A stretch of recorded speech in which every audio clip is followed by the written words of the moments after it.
नमस्कार दोस्तों, स्वागत है आपका आपके अपने चैनल लॉ मेड सिंपल पर। आज हम एक ऐसे विषय पर बात करने जा रहे हैं जो कॉर्पोरेट जगत में तेजी से चर्चा का केंद्र बनता जा रहा है, मून लाइटिंग, यानी एक ही समय में दो नौकरियां करना। क्या भारत में ऐसा करना कानूनी है? क्या इससे कर्मचारी को फायदा होता है या नुकसान? क्या कंपनियां इसे स्वीकार करती हैं या इसके खिलाफ सख्त कदम उठाती हैं? इस वीडियो में हम आपको बताएंगे मून लाइटिंग का मतलब, इसके कानूनी पहलू, फायदे नुकसान और हाल के उदाहरण। साथ ही जानेंगे कि अगर कोई कर्मचारी दो जगह काम करता है तो उसका पीएफ कैसे क्लेम होगा। अंत में हम यह भी समझेंगे कि इस स्थिति में असली नुकसान किसे होता है, कंपनी को या कर्मचारी को। यह विषय आज के डिजिटल युग में बेहद प्रासंगिक है, खासकर जब वर्क फ्रॉम होम और रिमोट वर्क आम हो चुका है। मून लाइटिंग की चर्चा तब और तेज हो गई जब कुछ बड़ी कंपनियों ने अपने कर्मचारियों को दूसरी नौकरी करने पर नौकरी से निकाल दिया। इससे यह सवाल उठता है कि क्या कर्मचारी को अपनी आर्थिक जरूरतों के लिए दूसरी नौकरी करने का अधिकार है, या क्या कंपनी की नीतियां इस पर रोक लगा सकती हैं। इस वीडियो में हम आपको कानूनी धाराओं के साथ साथ व्यावहारिक उदाहरण भी देंगे ताकि आप इस विषय को गहराई से समझ सकें। अगर आप एक कर्मचारी हैं तो यह जानकारी आपके लिए बेहद जरूरी है, और अगर आप एक एचआर या कंपनी प्रतिनिधि हैं तो यह वीडियो आपकी नीति निर्धारण में मदद करेगा। तो चलिए शुरू करते हैं आज का विषय और जानते हैं मून लाइटिंग के बारे में विस्तार से। वीडियो पसंद आए तो चैनल लॉ मेड सिंपल को लाइक, शेयर और सब्सक्राइब जरूर करें। अब हम बढ़ते हैं अगले स्लाइड की ओर। मून लाइटिंग का मतलब क्या है? मून लाइटिंग का अर्थ है एक कर्मचारी द्वारा एक ही समय में दो अलग अलग कंपनियों के लिए काम करना। यह आमतौर पर तब होता है जब कोई व्यक्ति अपनी नियमित नौकरी के बाद दूसरी नौकरी करता है, अक्सर शाम या रात के समय। इसका उद्देश्य अतिरिक्त आय अर्जित करना होता है, लेकिन इसके पीछे कई कारण हो सकते हैं, जैसे आर्थिक दबाव, करियर ग्रोथ या स्किल्स को बेहतर बनाना। हालांकि यह सुनने में सरल लगता है, लेकिन इसके कानूनी और नैतिक पहलू काफी जटिल हैं। भारत में मून लाइटिंग को लेकर कोई स्पष्ट कानून नहीं है, लेकिन कुछ श्रम कानून अप्रत्यक्ष रूप से इस पर लागू होते हैं। उदाहरण के लिए, फैक्ट्रीज एक्ट 1948 की धारा 60 कहती है कि कोई व्यक्ति दो जगह एक साथ काम नहीं कर सकता। इसके अलावा इंडस्ट्रियल एम्प्लॉयमेंट रूल्स 1946 में अनुशासन और कार्य नीति से जुड़े प्रावधान हैं, जो मून लाइटिंग को प्रभावित करते हैं। कई कंपनियां अपने अनुबंध में नॉन कम्पीट क्लॉज और गोपनीयता की शर्तें शामिल करती है, जिनका उल्लंघन मून लाइटिंग के दौरान हो सकता है। अगर कर्मचारी बिना जानकारी दिए दूसरी नौकरी करता है तो यह अनुबंध का उल्लंघन माना जाता है और कंपनी उसे नौकरी से निकाल सकती है। इसके अलावा कर्मचारी की प्राथमिकता और प्रदर्शन पर भी सवाल उठते हैं। क्या वह दोनों जगह समान गुणवत्ता से काम कर पा रहा है? क्या उसकी दूसरी नौकरी कंपनी के हितों के खिलाफ है? ये सभी सवाल मून लाइटिंग को एक संवेदनशील मुद्दा बनाते हैं। इसलिए ये सिर्फ अतिरिक्त आय का साधन नहीं, बल्कि एक ऐसा विषय है जिसे समझदारी और कानूनी जानकारी के साथ देखा जाना चाहिए। मून लाइटिंग का मतलब केवल दो नौकरियां करना नहीं है, बल्कि यह एक कर्मचारी की नैतिकता, प्रतिबद्धता और पारदर्शिता की परीक्षा भी है। अब हम बढ़ते हैं अगले स्लाइड की ओर। कर्मचारी ऐसा कैसे करता है? आज के डिजिटल युग में मून लाइटिंग करना पहले से कहीं अधिक आसान हो गया है, खासकर तब जब कर्मचारी वर्क फ्रॉम होम या रिमोट वर्क की सुविधा का लाभ उठा रहे हैं। एक कर्मचारी आमतौर पर दो लैपटॉप या डिवाइस का उपयोग करता है, एक अपनी मुख्य कंपनी के लिए और दूसरा दूसरी कंपनी के लिए। वह अपने कार्य समय को इस तरह विभाजित करता है कि दोनों कंपनियों के काम पूरे हो सके। कई बार कर्मचारी वीपीएन या प्रॉक्सी सर्वर का उपयोग करता है ताकि उसकी ऑनलाइन गतिविधियां ट्रैक न की जा सके। कुछ लोग मोबाइल ऐप्स और क्लाउड टूल्स के जरिए दूसरी नौकरी करते हैं, जिससे उनका काम कहीं से भी किया जा सकता है। इस प्रक्रिया में कर्मचारी को समय प्रबंधन की कला में माहिर होना पड़ता है, क्योंकि दोनों नौकरियों की डेडलाइन और अपेक्षाएं अलग अलग होती है। हालांकि ये तकनीकी रूप से संभव है, लेकिन मानसिक और शारीरिक रूप से यह काफी चुनौतीपूर्ण होता है। लगातार दो नौकरियों का दबाव कर्मचारी की उत्पादकता और स्वास्थ्य पर असर डाल सकता है। इसके अलावा, अगर दोनों कंपनियां एक ही इंडस्ट्री में हैं, तो गोपनीयता और डेटा सुरक्षा का खतरा भी बढ़ जाता है। कई बार कर्मचारी फर्जी दस्तावेज या पहचान का उपयोग करके दूसरी कंपनी में काम करते हैं, जिससे कानूनी विवाद की संभावना बढ़ जाती है। यह भी देखा गया है कि कुछ कर्मचारी अपनी दूसरी नौकरी को फ्रीलांस या पार्ट टाइम के रूप में दिखाते हैं, ताकि वे अनुबंध की शर्तों से बच सकें। लेकिन अगर कंपनी को इसका पता चलता है, तो अनुशासनात्मक कार्रवाई हो सकती है। इसलिए मून लाइटिंग करते समय कर्मचारी को न सिर्फ तकनीकी बल्कि नैतिक और कानूनी पहलुओं पर भी ध्यान देना चाहिए। अब हम बढ़ते हैं अगले स्लाइड की ओर। क्या यह वर्क फ्रॉम होम से शुरू हुआ? मून लाइटिंग की प्रवृत्ति अचानक नहीं आई, बल्कि ये वर्क फ्रॉम होम के बढ़ते चलन के साथ तेजी से सामने आई। कोविड महामारी के दौरान जब कंपनियों ने कर्मचारियों को घर से काम करने की अनुमति दी, तब कर्मचारियों को समय और स्थान की स्वतंत्रता मिली। इसी स्वतंत्रता ने उन्हें दूसरी नौकरी करने का अवसर दिया। पहले जहां ऑफिस में उपस्थिति अनिवार्य थी, अब कर्मचारी घर से काम करते हुए दूसरी कंपनी के लिए भी समय निकाल सकते हैं। इंटरनेट, क्लाउड टूल्स और डिजिटल प्लेटफॉर्म्स ने इस प्रक्रिया को और आसान बना दिया। कंपनियों के लिए यह पता लगाना मुश्किल हो गया कि कर्मचारी एक ही समय में दो जगह काम कर रहा है या नहीं। वर्क फ्रॉम होम ने कर्मचारियों को लचीलापन दिया, लेकिन इसके साथ ही कंपनियों के लिए निगरानी की चुनौती भी बढ़ गई। कई कर्मचारी इस लचीलापन का लाभ उठाकर दूसरी नौकरी करने लगे, जिससे मून लाइटिंग का चलन बढ़ा। यह बदलाव कार्य संस्कृति में एक बड़ा मोड़ साबित हुआ। अब कंपनियां अपनी नीतियों को फिर से परिभाषित कर रही हैं, ताकि इस नई चुनौती से निपटा जा सके। वर्क फ्रॉम होम ने कर्मचारियों को नई संभावनाएं दी, लेकिन साथ ही कंपनियों को नई चिंताएं भी दी। अब हम बढ़ते हैं अगले स्लाइड की ओर। क्या यह वास्तव में जरूरी है? मून लाइटिंग का कारण केवल अवसर नहीं है, बल्कि कई बार यह मजबूरी भी होती है। भारत में कई कर्मचारी ऐसे हैं जिनकी सैलरी उनकी जरूरतों को पूरा नहीं करती। महंगाई, लोन, बच्चों की पढ़ाई और परिवार की जिम्मेदारियां उन्हें दूसरी नौकरी करने के लिए प्रेरित करती हैं। कुछ लोग अपने करियर को आगे बढ़ाने के लिए नई स्किल सीखना चाहते हैं और दूसरी नौकरी को एक प्रयोग के रूप में देखते हैं। बेरोजगारी का डर और भविष्य की अनिश्चितता भी मून लाइटिंग को बढ़ावा देती है। कई बार कर्मचारी अपनी मुख्य नौकरी से संतुष्ट नहीं होते और दूसरी नौकरी में उन्हें रचनात्मक संतोष मिलता है। कुछ लोग अपने पैशन को फॉलो करने के लिए दूसरी नौकरी करते हैं, जैसे कोई वकील शाम को यूट्यूब चैनल चलाता है। लेकिन यह जरूरी है कि कर्मचारी यह समझे कि दूसरी नौकरी उसकी प्राथमिक नौकरी को प्रभावित न करे।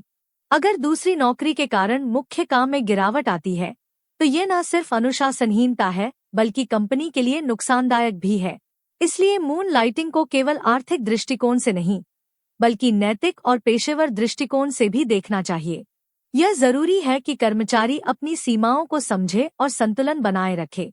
अब हम बढ़ते हैं अगले स्लाइड की ओर। कर्मचारी पीएफ कैसे क्लेम करेगा? मून लाइटिंग का एक बड़ा तकनीकी और कानूनी पहलू है पीएफ यानी भविष्य निधि। अगर कोई कर्मचारी एक ही समय में दो कंपनियों में काम कर रहा है, तो उसका पीएफ क्लेम करना जटिल हो सकता है। भारत में हर कर्मचारी को एक यूनिवर्सल अकाउंट नंबर यूएन दिया जाता है, जिससे उसकी पीएफ गतिविधियां ट्रैक होती है। अगर दो कंपनियां एक ही समय में पीएफ जमा कर रही हैं, तो ईपीएफओ को यह असामान्य लगता है और जांच शुरू हो सकती है।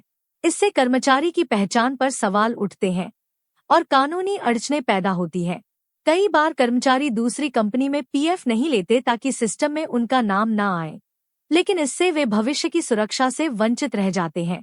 पीएफ क्लेम करते समय अगर दोनों कंपनियों का नाम सामने आता है, तो स्पष्टीकरण मांगा जाता है और अनुबंध की समीक्षा होती है। अगर कर्मचारी ने अनुबंध में स्पष्ट रूप से दूसरी नौकरी की जानकारी नहीं दी है, तो यह उल्लंघन माना जाता है। पीएफ एक ऐसा दस्तावेज है जो कर्मचारी की नौकरी की स्थिति को दर्शाता है और इसमें पारदर्शिता बेहद जरूरी है। इसलिए मून लाइटिंग करते समय पीएफ जैसे मामलों को गंभीरता से समझना चाहिए। अब हम बढ़ते हैं अगले स्लाइड की ओर। मून लाइटिंग के फायदे। मून लाइटिंग के कई सकारात्मक पहलू भी हैं, खासकर तब जब यह पारदर्शिता और अनुशासन के साथ किया जाए। सबसे बड़ा फायदा है अतिरिक्त आय, जिससे कर्मचारी अपनी आर्थिक स्थिति को मजबूत कर सकता है। इसके अलावा दूसरी नौकरी से नई स्किल्स सीखने का अवसर मिलता है, जो करियर ग्रोथ में मदद करता है। कुछ लोग दूसरी नौकरी के जरिए अपने पैशन को फॉलो करते हैं, जिससे उन्हें मानसिक संतोष मिलता है। नेटवर्किंग के नए अवसर खुलते हैं और कर्मचारी का प्रोफेशनल एक्सपोजर बढ़ता है। अगर दूसरी नौकरी फ्रीलांस या प्रोजेक्ट बेस्ड हो, तो यह अनुभव भविष्य में काम आता है। मूनलाइटिंग से आत्मनिर्भरता बढ़ती है और कर्मचारी को अपने समय का बेहतर उपयोग करने की प्रेरणा मिलती है। यह भी देखा गया है कि कुछ लोग दूसरी नौकरी के जरिए अपनी मुख्य नौकरी में बेहतर प्रदर्शन करते हैं, क्योंकि वे अधिक प्रेरित रहते हैं। लेकिन यह सब तभी संभव है जब मूनलाइटिंग जिम्मेदारी और पारदर्शिता के साथ की जाए। अब हम बढ़ते हैं अगले स्लाइड की ओर। मूनलाइटिंग के नुकसान। जहां मूनलाइटिंग के फायदे हैं, वहीं इसके नुकसान भी गंभीर हो सकते हैं। सबसे बड़ा खतरा है गोपनीयता का उल्लंघन। अगर कर्मचारी दो कंपनियों में काम कर रहा है और दोनों एक ही इंडस्ट्री में हैं, तो डेटा लीक का खतरा बढ़ जाता है। मानसिक तनाव भी एक बड़ा मुद्दा है, क्योंकि दो नौकरियों का दबाव कर्मचारी की उत्पादकता को प्रभावित करता है। समय का दबाव और थकावट से स्वास्थ्य पर असर पड़ता है। अनुबंध की शर्तें टूट सकती हैं और कर्मचारी को नौकरी से निकाला जा सकता है। प्रदर्शन में गिरावट आती है और टीम वर्क पर असर पड़ता है। कानूनी कार्रवाई भी संभव है, खासकर तब जब कंपनी को धोखा दिया गया हो। कर्मचारी की छवि खराब होती है और भविष्य की नौकरियों में अड़चन आती है। अगर दूसरी नौकरी के कारण मुख्य काम प्रभावित होता है, तो यह कंपनी के लिए भी नुकसानदायक होता है। इसलिए मूनलाइटिंग को हल्के में नहीं लेना चाहिए। अब हम बढ़ते हैं अगले स्लाइड की ओर। कंपनी को पता चले तो क्या होता है? अगर कंपनी को पता चलता है कि उसका कर्मचारी मूनलाइटिंग कर रहा है, तो सबसे पहले आंतरिक जांच शुरू होती है। कर्मचारी को कारण बताओ नोटिस भेजा जाता है और उससे स्पष्टीकरण मांगा जाता है। अनुबंध की समीक्षा की जाती है और अगर उल्लंघन पाया गया, तो अनुशासनात्मक कार्रवाई होती है। कई बार कर्मचारी को नौकरी से निकाला जाता है और कानूनी नोटिस भी भेजा जा सकता है। कंपनी डेटा ट्रैकिंग, प्रदर्शन विश्लेषण और टाइम लॉग्स के जरिए ये पता लगाती है कि कर्मचारी दूसरी जगह काम कर रहा है या नहीं। अगर दूसरी कंपनी की जानकारी मिलती है, तो कंपनी अपनी गोपनीयता नीति के तहत कार्रवाई करती है। यह भी देखा गया है कि कुछ कंपनियां मूनलाइटिंग को पूरी तरह प्रतिबंधित करती है और इसके लिए स्पष्ट नीति बनाती है। इसलिए कर्मचारी को यह समझना चाहिए कि अगर कंपनी को पता चलता है, तो परिणाम गंभीर हो सकते हैं। अब हम बढ़ते हैं अगले स्लाइड की ओर। कौन कौन सी कंपनियां सख्त है? मूनलाइटिंग को लेकर भारत की कई बड़ी कंपनियां अब सख्त रुख अपना रही हैं। सबसे पहले विप्रो ने इस मुद्दे पर कड़ा कदम उठाया और करीब 300 कर्मचारियों को नौकरी से निकाल दिया, जब यह साबित हुआ कि वे एक साथ दो कंपनियों में काम कर रहे थे।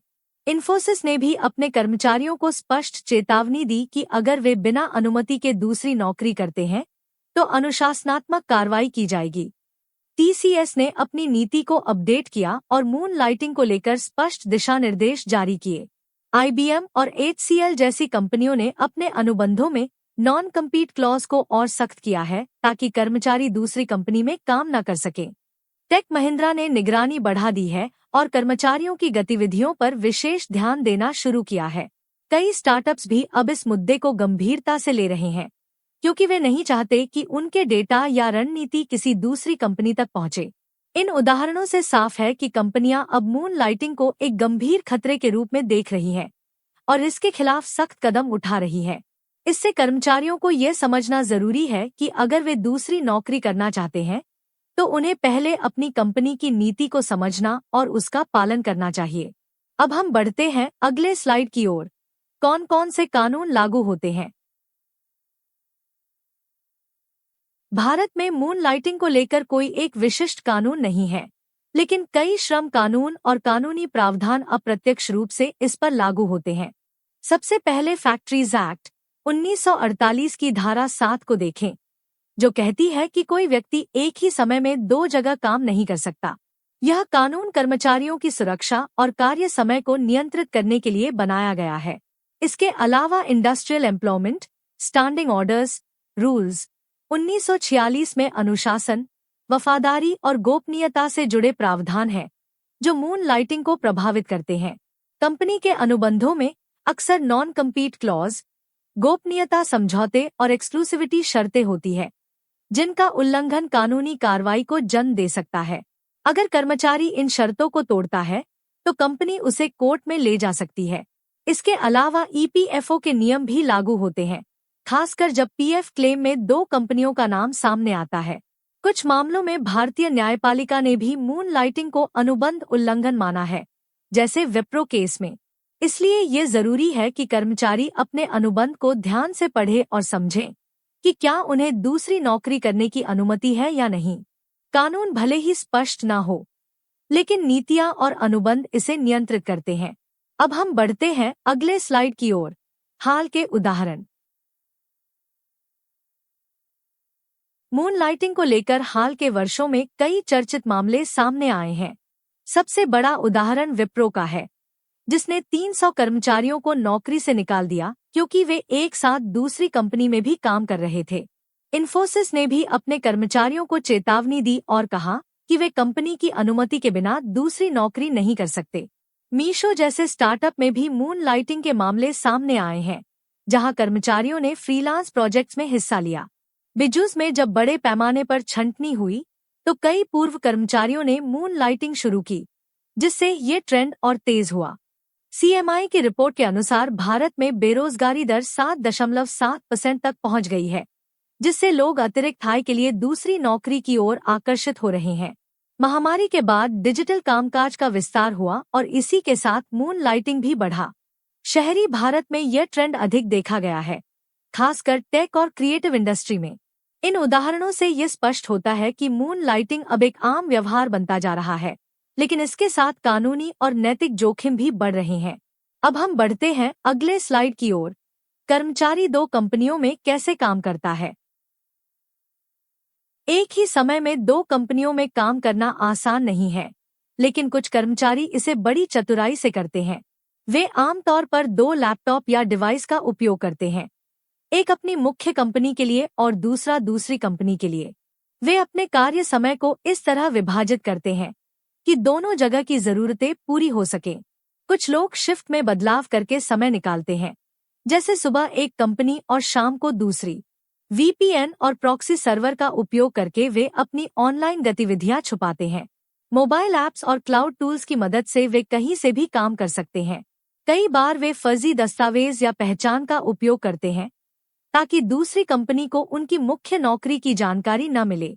कुछ लोग दूसरी नौकरी को फ्रीलांस या पार्ट टाइम के रूप में दिखाते हैं ताकि अनुबंध की शर्तों से बच सकें। टाइम मैनेजमेंट की कला और तकनीकी समझ उन्हें यह सब करने में मदद करती है, लेकिन यह सब मानसिक और शारीरिक रूप से थकाने वाला होता है। लगातार दो नौकरियों का दबाव उनकी उत्पादकता और स्वास्थ्य पर असर डालता है। अगर कंपनी को इसका पता चलता है तो गंभीर परिणाम हो सकते हैं। अब हम बढ़ते हैं अगले स्लाइड की ओर। कानूनी और व्यावसायिक परिणाम। मून लाइटिंग के कानूनी और व्यावसायिक परिणाम गंभीर हो सकते हैं। सबसे पहले, अगर कर्मचारी ने अनुबंध में स्पष्ट रूप से दूसरी नौकरी की जानकारी नहीं दी है तो यह उल्लंघन माना जाता है। कंपनी उसे कारण बताओ नोटिस भेज सकती है और आंतरिक जांच शुरू कर सकती है। अगर उल्लंघन साबित होता है तो कर्मचारी को नौकरी से निकाला जा सकता है, पीएफ क्लेम में अड़चन आती है और ईपीएफओ की जांच शुरू हो सकती है। कोर्ट केस भी संभव है, खासकर तब जब गोपनीयता या डेटा सुरक्षा का उल्लंघन हुआ हो। कंपनी की साख पर असर पड़ता है और टीम वर्क में बाधा आती है। कर्मचारी की छवि खराब होती है और भविष्य की नौकरियों में अड़चन आती है। अगर दूसरी नौकरी के कारण मुख्य काम प्रभावित होता है तो यह कंपनी के लिए भी नुकसानदायक होता है। कानूनी विवाद, मानसिक तनाव और आर्थिक नुकसान, ये सभी परिणाम मून लाइटिंग से जुड़े हैं। इसलिए ये जरूरी है कि कर्मचारी इस विषय को गंभीरता से लें और अपनी कंपनी की नीति का पालन करें। अब हम बढ़ते हैं अंतिम स्लाइड की ओर। अंततः कौन भुगतता है। मून लाइटिंग की पूरी प्रक्रिया में सबसे बड़ा सवाल यही है, अंततः नुकसान किसे होता है। कर्मचारी को लगता है कि वह अतिरिक्त आय अर्जित कर रहा है, लेकिन अगर उसकी मुख्य नौकरी प्रभावित होती है तो वह अपनी स्थिरता खो देता है।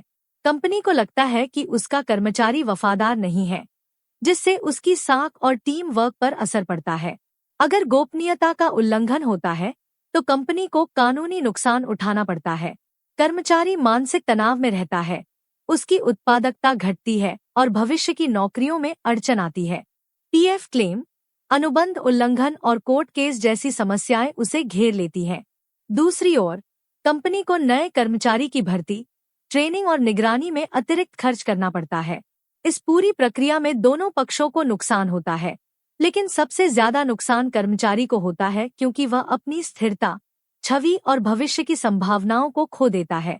इसलिए मून लाइटिंग को केवल आय का साधन नहीं, बल्कि एक जिम्मेदारी के रूप में देखना चाहिए। अगर आप इस विषय को और गहराई से समझना चाहते हैं, तो हमारे चैनल लॉ मेड सिंपल को लाइक, शेयर और सब्सक्राइब जरूर करें। हम ऐसे ही कानूनी विषयों को सरल भाषा में आपके सामने लाते रहेंगे।